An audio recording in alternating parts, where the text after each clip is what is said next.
Hello children, good morning. Today we read chapter 3rd, part 3rd, the Vedic civilization. We have already read about the early Vedic period. Now we read later Vedic period. तो student मैंने पहले sources के बारे में पढ़ाया था कि the main sources of information of this period are 3 Vedas, Yajurved, Samved and Atharved. They are also known as the later Vedas. They were composed in later Vedic period. ये इसलिए लेटर वेदास कहला है क्योंकि वो लेटर वैदिक पीरियड में ही composed हुआ था. तो स्टूडेंट मैंने ये पॉइंट्स पढ़ाया था. Our next point, two important changes took place during this period. First, the Aryans shifted their base from the Sapt Sindhu to Aryavart. पहला इसमें बताया जाता था कि द टू इम्पोर्टेंट चेंज है, दो जो इम्पोर्टेंट परिवर्तन हुए थे took place during this period. First, the Aryan shifted their base from Sapta Sindhu to Aryavarta. Second, they started using iron. उन्होंने आयरन का इस्तेमाल करना शुरू किया. Iron help the Aryans make tools to cut tree to get more land. तो उससे क्या हुआ कि जब उन्होंने आयरन का इस्तेमाल करना शुरू कर दिया, उसके बारे में इस्तेमाल के बारे में उन्होंने जाना, तो उससे बहुत सारे टूल्स बनाए जिससे वो पेड़ों को काटते हैं. उन्हें जो मतलब कि लैंड की ज़रूरत पड़ती, ज़मीन की ज़रूरत पड़ती तो उन्हें मिलती. And move toward the east, और ईस्ट की तरफ वो मूव हो. Later, Vedic texts have referred to iron as the Shyam Ayas. Later, Vedic texts have referred to iron as the Shyam Ayas, कहा गया जो black metal. It is a fact that Aryavart was full of forest before the advent of Aryans. तो Aryans के advent से पहले ही समझ में आता है कि आर्यवर्त जो था वो फुल ऑफ फॉरेस्ट था. वो घना जंगल का वो एरिया जो था बिल्कुल जंगलों से भरा हुआ था. Our next point, students, you see this picture, painted grey ware pottery. Political organization. Aryans began a more settle life and form a small kingdom. Aryan जो थे अपना सेटल लाइफ स्टार्ट कर दिए और उसके बाद से छोटे छोटे किंगडम्स में बट गए. दीज वेयर कॉल्ड जानपद, जो कि वो जानपद कहलाए. The Kuru tribe of Rigveda occupied the region around present day Delhi. It was named Kurukshetra and Hastinapur become its capital. तो आपको मालूम है चाहिए स्टूडेंट कि इट वाज द नेम, जो कुरुक्षेत्र हुआ और हस्तिनापुर हुआ जो इसका कैपिटल, बिकम इट्स कैपिटल, इसका कैपिटल बना. Two important dynasties of Mahabharata were the Kauravs and Pandavs. आपने पहले भी सुना होगा महाभारत एपिक के बारे में. तो उस समय दो साम्राज्य के बारे में बताया गया था, मतलब कि दो साम्राज्य थे महाभारत में, इसका जिक्र किया गया है. पहला है कौरव और दूसरा जो कि पांडव थे. Both dynasty belong to the Kuru tribe. ये दोनों डायनेस्टी तो कुरु ट्राइब से बिलोंग करते थे. A battle between them in believe to have been fought for 18 days. तो इस बात में विश्वास किया जाता है स्टूडेंट कि उनके बीच, पांडव और कौरव की बात बताएंगे तो उनके बीच लड़ाई जो चली वो 18 डेज चलती रह गई. Many other changes took place in the later Vedic age. The king, और भी बहुत सारे परिवर्तन आए. The king become very powerful by this time. राजा उस समय बहुत पावरफुल बना, शक्तिशाली कहलाता था. Control was no longer with the sabha. The control was no longer with the sabha and samiti. The kingship were hereditary. जो किंगशिप थी स्टूडेंट वो हेरिडेटरी थी, वंश के अनुसार चलती थी. The eldest generally succeed the king. जो एल्डेस्ट सन होते थे, यानी कि जैसे कि आपको पता है कि डायनेस्टी असीरिंग belonging to the same family. तो कोई भी अगर राजा होता है तो फिर उसके बाद से जो उसके सक्सेसर होते हैं तो उसका एल्डेस्ट सन होते हैं, फिर वो राजा बनता. किंग्स एडॉप्ट ग्रैंड किंग्स को एक टाइटल उपाधि दी जाती थी, Maharajadhiraj and samrat. Due to expansion of territories, जैसे जैसे आपको टेरिटरीज का, इलाकों का जो विस्तार होने लगा, the administration work also increase main fold. तो जो भी एडमिनिस्ट्रेशन थे जो वो इंक्रीज बढ़ने लगे अलग अलग तरीके से. The king was assisted by a large number officials like the purohit, senani और ग्रामीणी. जो उनको किंग, जो राजा हुआ करता था, जो सम्राट हुआ करता था, उस जो उनको सहायता मिलता था पुरोहित के द्वारा, सेनानी के द्वारा और ग्रामीणी के द्वारा. तो स्टूडेंट आप ये देख सकते हो, जैसे कि अर्ली वैदिक पीरियड में मैंने पढ़ाया था, ये इससे अलग है. लेटर वैदिक पीरियड में यहाँ पर है सम्राट महाराजा धीराज. उसके बाद से सेनानी की बात करेंगे. ये महाराजा था जिसको किंग को कहा गया है, उसको टाइटल दिया जाता था. उसके बाद से हम यहाँ पे बात करें, राजपुरोहित है, आपको सेनानी है, न्यू ऑफिशियल्स यहाँ पे करेंगे. इस तरह से किंग जो है, सभा. The assemblies lost their importance. ये जो असेंबलीज थी, समिति और सभा, अपने इंपोर्टेंस को खो चुकी थी. Divided line show lack of control over the king.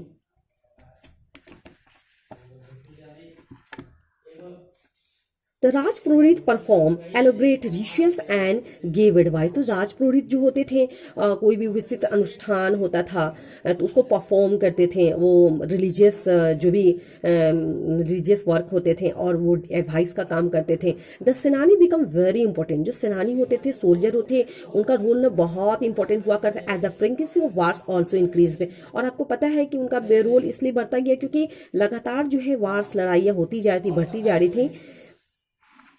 Students, आपके बुक में ये नो मोर है, मैं पीडीएफ बना करके बुक का भेज रही हूँ और मैं कोशिश कर रही हूँ कि पीडीएफ अच्छे से अच्छे जाए ताकि आपको पढ़ने में बहुत आसानी हो। इससे जो भी नो मोर का कॉलम है आप इसे देख लेना, पढ़ लेना।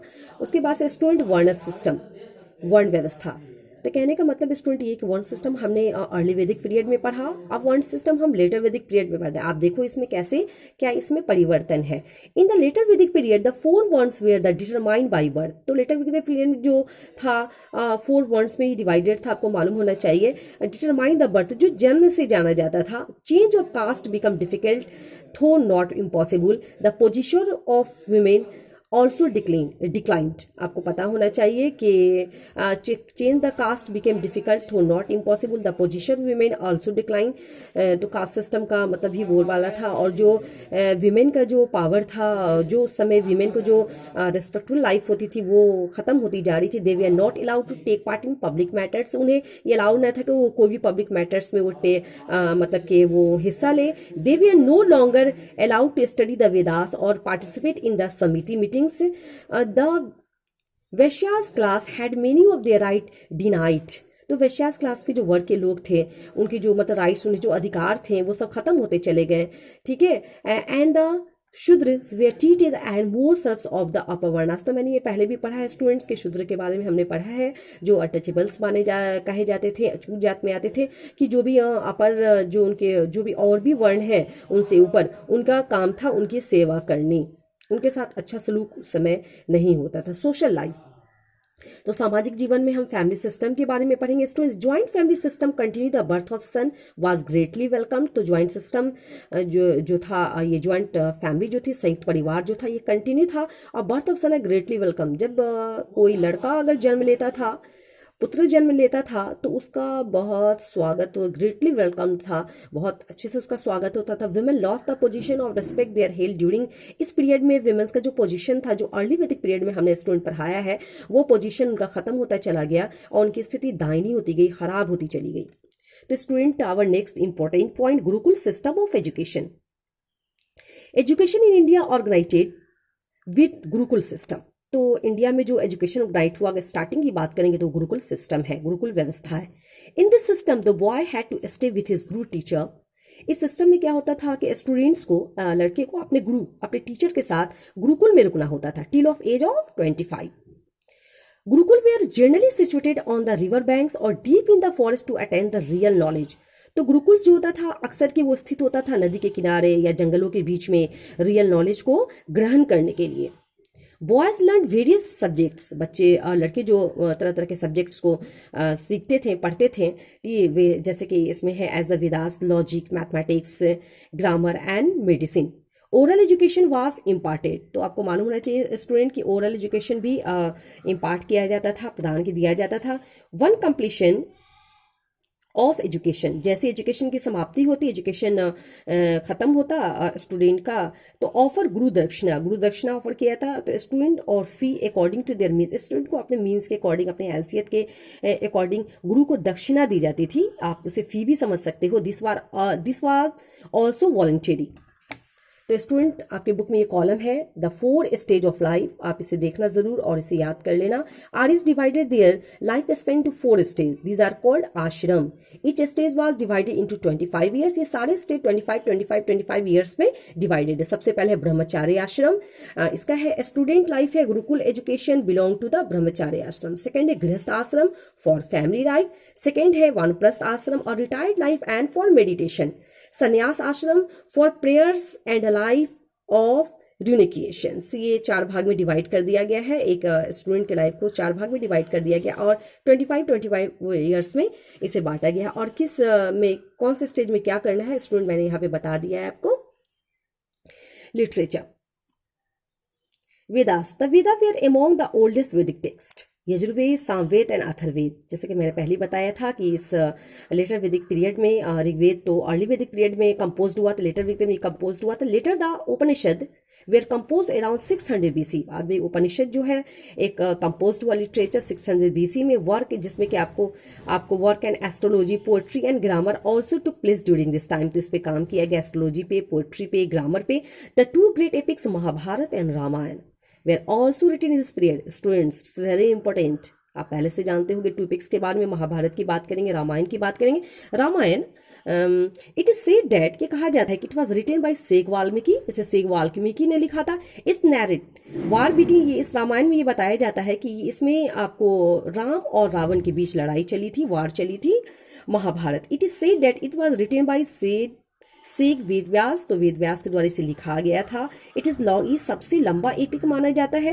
It tell about the battle between the Pandava, and ये बताता है जो पांडव और कौरव के बीच जो लड़ाई, कितने दिनों तक की लड़ाई चली थी, कंटिन्यू रही थी, उसके बारे में महाभारत में बताया जाता है। Upanishad, the Upanishad are the collection of text of religious and philosophical nature written in India. पुराण की बात, अगर पुराण की बात करेंगे, पुराण लिटरेरी मीन्स एंशियंट और ओल्ड। There are 18 Mahapurana. तो पुराण की बात करेंगे कि लिटरेरी मीन्स एंशियंट और ओल्ड, ये बहुत प्राचीन है। देयर आर 18 महापुराण, 18 महापुराण की बात हो रही, जिसे गेट पुराण कहा गया। And 18 Upapurana, minor Purana. The Purana are composed primarily in Sanskrit. तो ये आपको पहले भी बताए थे, जो हम लिटरेचर की बात करेंगे, जो भी हिंदू मिथोलॉजी से बिलोंग करता है, वो संस्कृत लैंग्वेज यूज इस्तेमाल होता था। तो स्टूडेंट्स, हम रिलीजन्स की बात करेंगे, धर्म की बात करेंगे। स्टूडेंट्स, मैं बीच में आपको होमवर्क भी दे दे रही हूँ, जो भी आपके कॉर्नर में, आपके बुक में है, इन सबको आप फेयर कॉपी में नोट्स करके इसे याद कर लेना।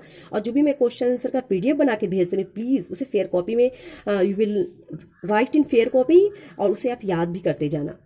तो our next point, religion, it's very important point. During the later Vedic period, the mode of worship also change. तो लेटर वैदिक पीरियड की बात करेंगे तो उसके कंपेयर में, अर्ली वैदिक पीरियड के कंपेयर में जो मोड ऑफ वर्शिप था वो परिवर्तित हुआ।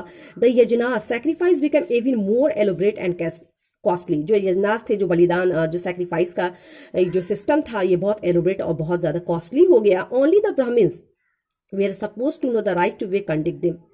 आपको मालूम होना चाहिए कि सिर्फ ब्राह्मण्स को ही अधिकार प्राप्त है इसे कंडक्ट करने का। इसी वजह से उनका जो समाज में जो उनका रुतबा था, जो इंपॉर्टेंस था, वो बढ़ता चला गया, बहुत बढ़ गया। The kings started performing large community sacrifice in which the entire community took part.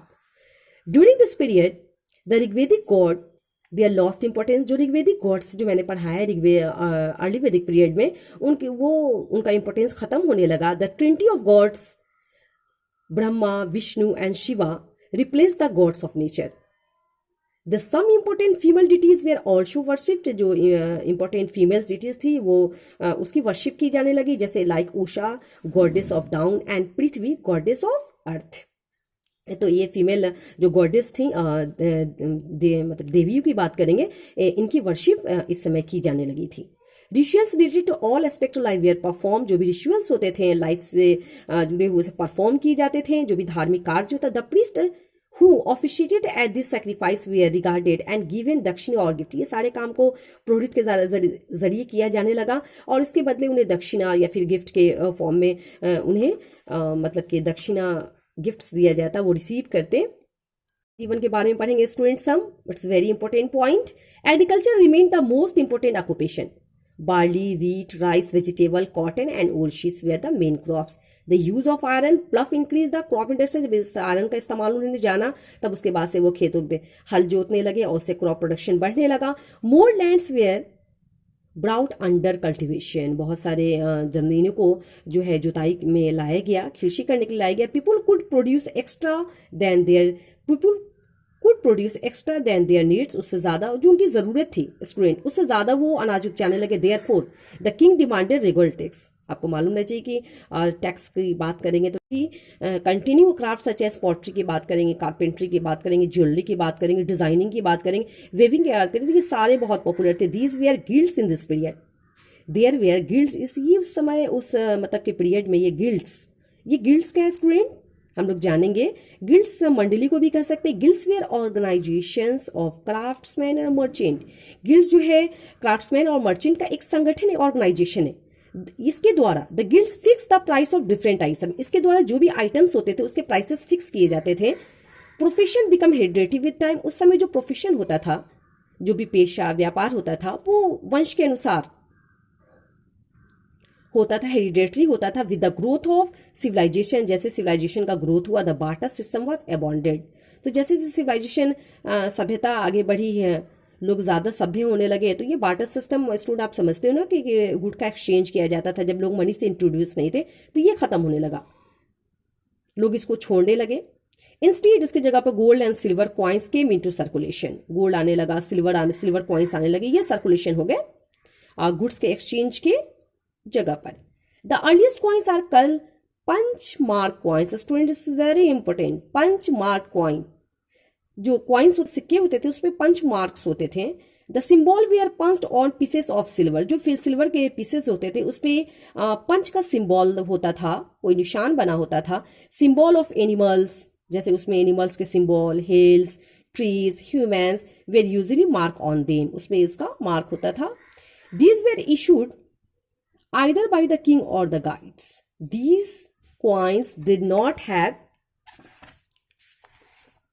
any writing of them. उस coins पे क्या होता था स्टूडेंट की, किसी भी तरह का कुछ राइटिंग, कुछ लिखा नहीं होता था। उस पे फिगर्स होते थे, उस पे पंच मार्क, पंच का जो साइन होता था, symbol. The volume of trade and commerce had increased by leaves and bounds. वो तेजी से बढ़ने लगा, जो मतलब कि ट्रेड का जो वॉल्यूम था। People become familiar with navigation of seas. तो लोग जो थे बहुत नेविगेशन, सीज के जो नेविगेशन थे उससे बहुत ज़्यादा करीब होने लगे, उसको जानने लगे। तो स्टूडेंट आपको मैं बता दूं कि ये पंच मार्क कॉइन्स है। ये कॉइन्स आप देख रहे हो, देखो कितना मतलब देखने में कितना इंटरेस्टिंग लग रहा है। इस पर कोई भी एनिमल्स, मतलब कि कोई भी ह्यूमन्स या फिर किसी ट्रीज या फिर कोई भी नेचुरल थिंग्स का इस पर फिगर होता है। इस पर कुछ लिखा हुआ नहीं, आप देख सकते हो, ये साइन है। ये कॉइन्स होते थे। जब बार्टर सिस्टम को अबाउंडेड हुआ, लोग जब उसे छोड़ दिए, तब लोग वो सिल्वर्स और गोल्ड के कॉइन्स को इस्तेमाल में ना लगे, उसके ज़रिए वो ट्रेड करने लगे। तो स्टूडेंट्स आपका ये थर्ड चैप्टर फिनिश हो गया है। Your chapter is completed. Okay, और ये फिल इन द ब्लैंक से आप देख सकते हैं। ऑलरेडी जो मैं पीडीएफ में जो भी पेजेस भेज रही हूँ वो पहले से उसमें सॉल्व किया हुआ है, जो कि आपको पढ़ने में आसानी होगी। ओके, इसे आप सारे को कॉपी में डन कीजिएगा, और मे बी अगर आपको कोई फिगर, कोई इमेजेस बनाने का ये होगा तो आप उसे बना लीजिएगा कॉपी में। और उसके अलावा स्टूडेंट एक बुक का एक पेज है, page number 41, in other part of the world during that time, read and enjoy the following story. के स्टोरी से आप पढ़ लेना। Okay, student, we will meet next class. Thank you.